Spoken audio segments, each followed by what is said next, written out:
31st night ও নতুন বছর 2026কে ঘিরে আলোয় সাজে ও উৎসবের আবহে আলোকিত হয়ে উঠেছে পূর্ব মেদিনীপুর জেলার রামনগর ১ নম্বর পঞ্চায়েত সমিতি এলাকা।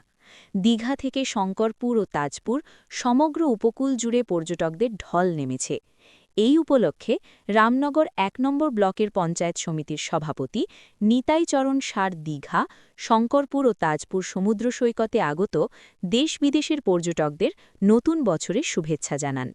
তিনি জানান, পর্যটকদের নিরাপত্তা ও স্বাচ্ছন্দ্য নিশ্চিত করতে প্রশাসন ও পঞ্চায়েত সমিতির পক্ষ থেকে বিশেষ ব্যবস্থা নেওয়া হয়েছে।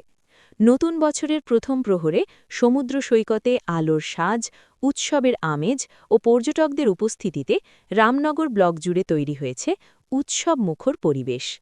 রামনগর থেকে অংশমান পণ্ডার রিপোর্ট। পালন করব এবং পয়লা জুনে আমাদের সারা ভারত তৃণমূল কংগ্রেসের আমাদের প্রতিষ্ঠা দিবস।